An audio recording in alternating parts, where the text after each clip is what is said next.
Hello learners, welcome to your favorite digital learning platform Unfold You. I am Virendra Singh, your physics mentor.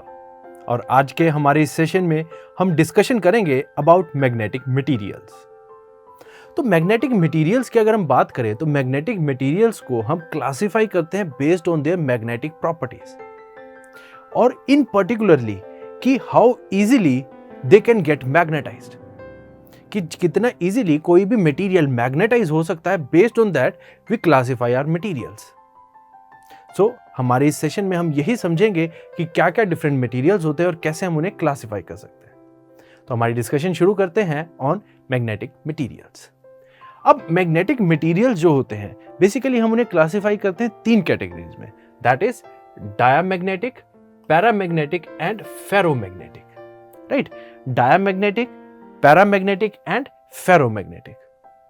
यहां से अगर एक basic theme मैं आपको दूं, डायामैग्नेटिक मटेरियल्स वो होते हैं which show almost zero magnetisation. Right, diamagnetic जो होते हैं they almost show zero magnetisation, almost zero. And if you talk about paramagnetic then they show very little magnetisation, but they show some amount of magnetization, but the amount is very less. Right, that is small amount of magnetization. And if we talk about ferromagnetic then they are in actually the major amount, जो इसमें जो magnetic materials होते हैं वो ferromagnetic होते हैं। जो सबसे ज्यादा मैग्नेटाइज हो सकते हैं उन्हें हम क्लासिफाई करते हैं फेरोमैग्नेटिक में। They are actually called true magnetic materials because ये फेरोमैग्नेटिक ही होते हैं जो एक्चुअल में प्रॉपरली मैग्नेटाइज होते हैं। Right, so they show high amount of magnetisation. Right, so एक बेसिक आइडिया आपको मिला होगा डायामैग्नेटिक, पैरा एंड फेरो के बारे में। डाया क्या होते हैं विच शो नेग्लिजिबल मैग्नेटाइजेशन, जिनको हम मैग्नेटिक फील्ड में लेकर जाए तो वो मैग्नेटाइज नहीं होते। तो एक बार रिव्यू करते हैं मैग्नेटाइजेशन प्रोसेस क्या थी। मान लीजिए मेरे पास यहां एक मैग्नेट है, this is north pole and this is south pole. North pole से मेरी इस तरह से मैग्नेटिक फील्ड लाइंस बाहर जाएंगी और ये मैग्नेटिक फील्ड लाइंस की सामने इस मैग्नेटिक फील्ड में सपोज मैं कोई एक मेटल रखता हूं, ठीक, कोई मटेरियल है और I don't know what kind of material it is. अब क्या होगा, ये मैग्नेटिक फील्ड लाइंस इस मैग्नेट के अंदर से क्रॉस करेंगी, इस मटेरियल के अंदर से क्रॉस करेंगी और ये मटेरियल क्या होगा, मैग्नेटाइज हो जाएगा। राइट, सो फिनोमेना इज कि जब किसी मटेरियल को मैं मैग्नेटिक फील्ड में रखूंगा so it will get magnetise, और ये जो मैग्नेटाइज होगा ये मैग्नेटाइज होने के बाद मैग्नेटिक प्रॉपर्टी शो करेगा। राइट, तो अब ये जो अमाउंट ऑफ मैग्नेटाइजेशन है, अगर ये amount of magnetisation almost zero है then we say that this is a diamagnetic material. अगर ये मैग्नेटाइजेशन बहुत स्मॉल है but on a positive front है कुछ magnetisation but the amount is very low, then it is called paramagnetic. And if the amount of magnetization is very high then we say it is ferromagnetic. Right, so ये हमारी basic classification होती है और process of magnetization कि magnetisation क्या चीज है। Right, सो अब इन मटेरियल्स के बारे में थोड़ा और डिटेल में जानते हैं और इन्हें एक कंपैरिजन की फॉर्म में हम लेकर चलते हैं कि क्या क्या इनमें कंपैरिजन होते हैं और क्या किस तरह की प्रॉपर्टीज होती हैं। तो शुरू करते हैं। First is diamagnetic. अगर मैं डायमैग्नेटिक के बारे में बात करूं देन डायमैग्नेटिक सब्सटेंसेस आर दो substances which are feebly repelled by magnet.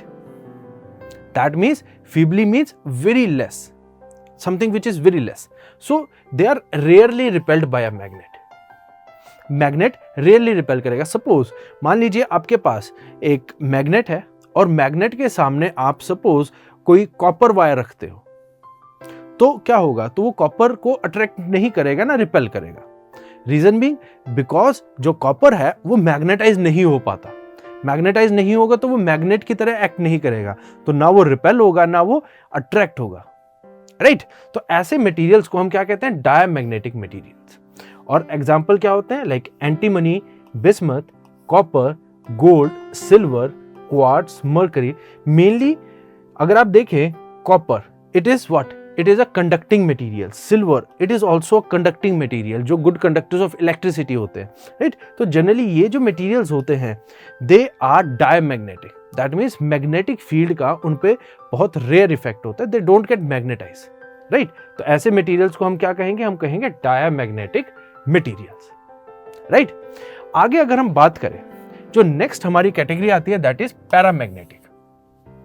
Paramagnetic we know which get magnetise but बहुत स्मॉल अमाउंट ऑफ मैग्नेटाइजेशन इनमें होती है। सो पैरामैग्नेटिक सब्सटेंसेस आर दो substances which are feebly attracted by magnet. यहां ध्यान देने वाली चीज क्या है, they are feebly repelled, diamagnetic repelled, और जो पैरामैग्नेटिक है they are attracted. Means repelled का क्या मतलब है, जब इन्हें मैग्नेटाइज करेंगे तो ये समवट नेगेटिव साइड पे मैग्नेटाइज होंगे, they will show somewhat negative magnetisation, right. तो रिपेल्ड तभी रिपेल होंगे, राइट। बट जो negative magnetisation that is almost negligible, बहुत स्मॉल अमाउंट होता है, जनरली भी नेग्लेक्टेड, तो बहुत स्मॉल अमाउंट होता है। बट जो मैग्नेटाइजेशन है वो नेगेटिव एंड पे होती है, राइट। अगर हम बात करें पैरामैग्नेटिक की, सो ये अट्रैक्ट करेंगे बट बहुत स्मॉल अमाउंट से। रीजन भी बिकॉज ये मैग्नेटाइज तो होंगे, पॉजिटिव साइड में मैग्नेटाइज होंगे, but amount of magnetization is very less. तो अगर इसका हम एग्जाम्पल देखें, then aluminium, chromium, alkali and alkaline earth metals, platinum, oxygen etcetera, ये सभी हम क्लासिफाई करते हैं किसमें, पैरामैग्नेटिक सब्सटेंसेस में, राइट।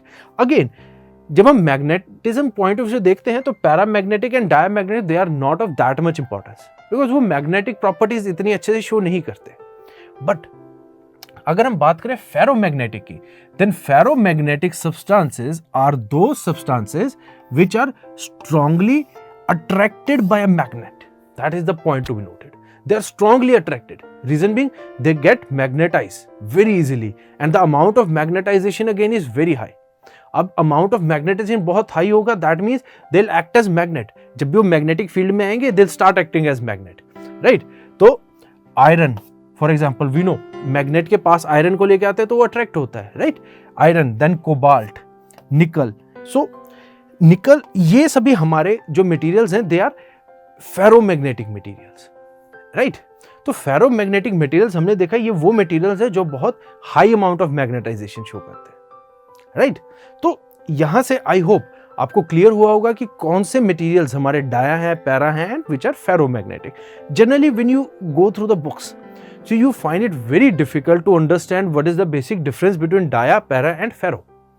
तो बेसिक डिफरेंस आपको मैं बताता हूं, dia means negative magnetization but amount is low, para means positive magnetization but amount is low, ferro means positive amount of magnetic but a very high amount, right. So I guess ये आपको पूरा theme clear कर देगा about dia, para and ferromagnetic materials, right. इसके बाद start करते हैं अपना next point. So next point is जो इनके जिसके बेस पे हम इन्हें डिफरेंशिएट करेंगे, that is when placed in magnetic field the lines of force tend to avoid the substance.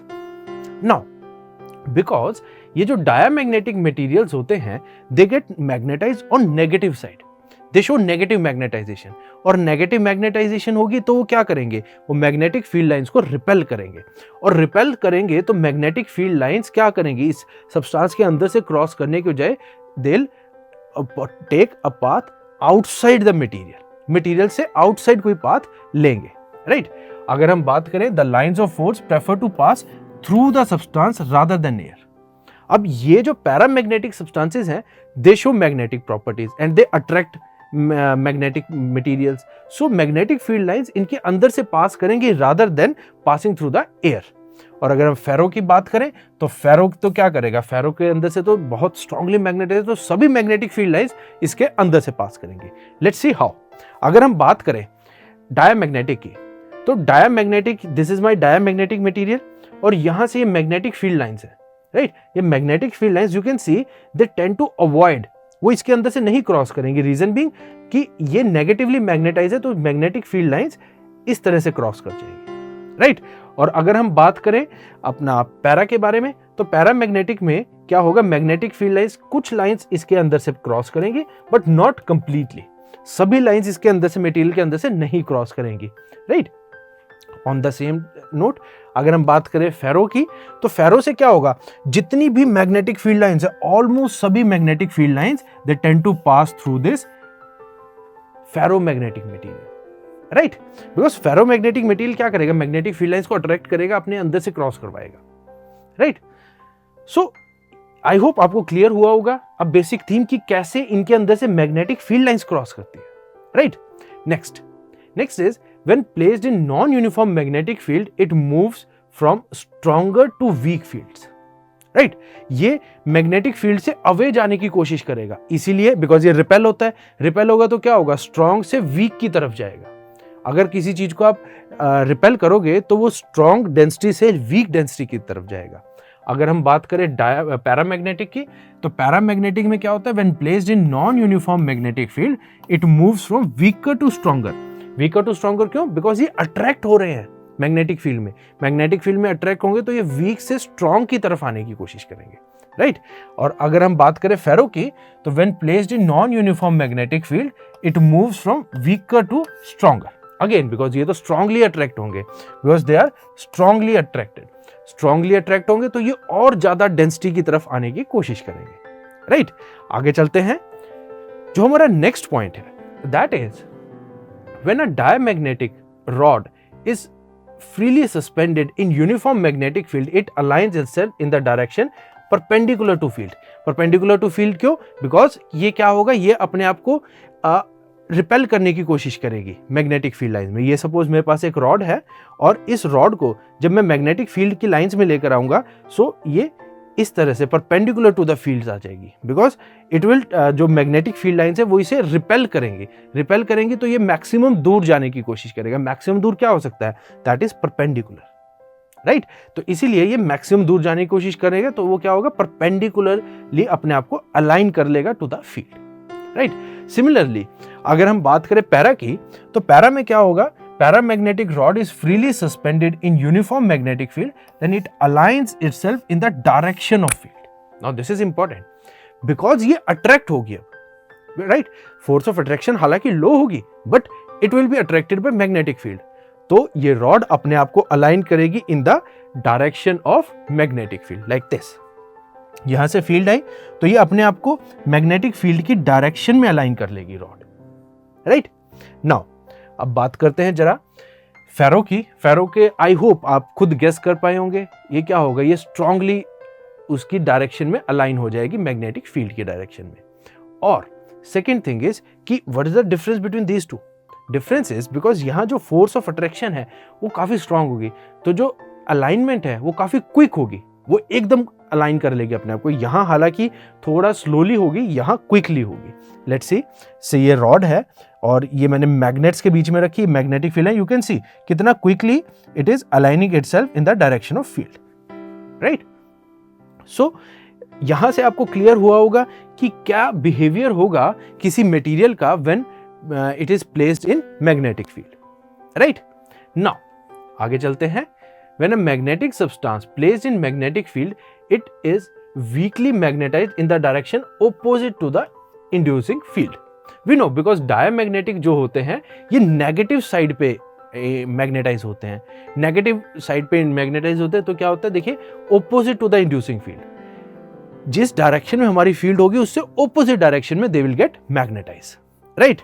और अगर हम बात करें पैरा की, तो पैरा के क्या होगा, when a paramagnetic substance is placed in magnetic field it is weakly magnetized in the direction of inducing field. वो इंड्यूसिंग फील्ड की डायरेक्शन में होगा, बट मैग्नेटाइजेशन भी लो होगी। फेरो की अगर हम बात करें, फेरो में क्या होगा, मैग्नेटाइजेशन भी बहुत स्ट्रांग होगी and in the direction of field होगी, राइट। ये सेम पॉइंट है जो हमने अभी डिस्कस किया, उसी को एक डिफरेंट वे में एक्सप्रेस किया है।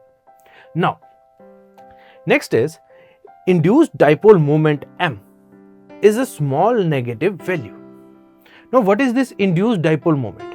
This induced dipole moment is the amount of magnetization, because हमें पता है, हमने पहले डिस्कस किया मैग्नेटाइजेशन कैसे होती है। जब एक मटेरियल के अंदर मैग्नेटिक फील्ड जाएंगी तो डाइपोल मोमेंट्स है, डाइपोल्स क्रिएट होंगे, उन डाइपोल्स की अपनी एक डाइपोल मोमेंट होगी। अब अगर वो dipoles in the direction of field है तो पॉजिटिव मैग्नेटाइजेशन, अगर in the direction opposite to field हो रहे हैं then it is negative magnetisation. तो यहाँ पे जो डाइपोल्स है they show small negative value. Negative value क्यों, because they are getting magnetised in the direction opposite to the field, right. Next आगे अगर देखें इसको, अगर हम बात करें induced dipoles in para, para में क्या होंगे, पॉजिटिव होगी but a small value, right, para में पॉजिटिव होगी बट स्मॉल वैल्यू, फेरो में very high value and again positive value, right. So basic theme हमारा सेम चल रहा है, वही पैरा में है वही फेरो में है, सब में basic theme is going to be same, right. आगे देखते हैं। Next is our intensity of magnetisation I. I हमने देखा था, what was I, I is amount of जो हमारे डाइपोल मोमेंट, डाइपोल्स हैं divided by the volume, I is equal to M upon V, ये हमने देखा था लास्ट सेशन में। So intensity of magnetisation I has a small negative value, again small value and negative value, these are the two keywords. अगर हम para की बात करें then it will be positive but small, right, small and positive. और अगर ferro की बात करें then large and positive, right. So ये था हमारा कि कैसे हम इन्हें कंपेयर कर रहे हैं on the basis of intensity. Intensity की बेसिस पे हम कैसे इनको क्लासिफाई करेंगे। Next is magnetic permeability mu is always less than unity. Now this is again a very important point. For diamagnetic, mu is always less than 1. This is a new point. You should remember this. कि relative permeability जो होती है हमारी, that is again less than 1. अगर हम बात करें para की, then magnetic permeability mu is more than 1. It is greater than 1. और अगर हम बात करें फेरोमैग्नेटिक की, in that case magnetic permeability is very large. It is of the range 10 raised to power 3, 10 raised to power 4. Now you can compare. यहाँ almost equal to 1 है, but फेरो के case में it is of the range 10 raised to power 3 and 10 raised to the power 4. Right? तो ये I hope आपको clear हुआ होगा about magnetic permeability कि क्या magnetic permeability इनमें रहती है. Next is magnetic susceptibility. Magnetic susceptibility again small and negative, small and positive, and large and positive. Same, right? So same thing goes with magnetic susceptibility. Now, अब यहां से I hope आपको clarity आ गई होगी what are diamagnetic, paramagnetic and ferromagnetic materials और कैसे हम इन्हें कंपेयर करते हैं। एग्जाम्स में बहुत बार पूछा जाता है व्हाट आर फेरोमैग्नेटिक मटेरियल्स या डिफरेंशिएट बिटवीन पैरा एंड फेरो या डाई एंड फेरो, तो हमने इनको एक कंबाइंड उसमें ले लिया। Now I advise you to do one thing, जिस फॉर्म में हमने इन्हें क्लासीफाई किया है, जिस तरह से हमने इनको डिफरेंशिएट किया है, you do it in the same way. आप अपने पास नोट्स में प्रॉपरली इसी तरह से इन्हें मेंशन करिए सो दैट जब आप रिवाइज करें बाद में, ताकि आपको उसी तरीके से ये याद रहे, और जब आप एग्जाम में जाएंगे तो एग्जाम में डायरेक्टली आप इनको इसी फॉर्म में याद करके जाइए, you will get for sure very good marks, right. Now next is, अगर हम बात करें डायमैग्नेटिक की, then they do not obey Curie's law. Curie's law क्या है ये अभी हम देखेंगे बाद में, for the timing just remember they do not obey Curie's law. और अगर हम बात करें पैरा की, then they obey Curie's law, they lose their magnetic properties while rise in temperature, right? ये हम Curie's law देखेंगे, then we'll discuss it in detail. And again they obey Curie's law at certain temperature called Curie point. They lose ferromagnetic properties and behave like paramagnetic substances, right? So the thing is, diamagnetic they don't follow Curie's law, whereas para and ferro they follow Curie's law, right? So I hope with this discussion आपको clear हो गया होगा what are paramagnetic, diamagnetic and ferromagnetic materials. तो अब आप बड़े easily differentiate कर पाएंगे between para and ferromagnetic, ferro and diamagnetic and dia and paramagnetic, right. So इस पूरे सेशन को आप 2-3 बार देखिए, आप 2-3 बार देखेंगे you will get the basic theme, और आपको एक बार बेसिक थीम क्लियर हुआ, you can very easily solve questions based on this session. So हमारे नेक्स्ट सेशन में हम मिलेंगे कुछ और इंटरेस्टिंग क्वेश्चंस के साथ, कुछ और इंटरेस्टिंग टॉपिक्स के साथ। Until then, keep learning and keep sharing. Thank you.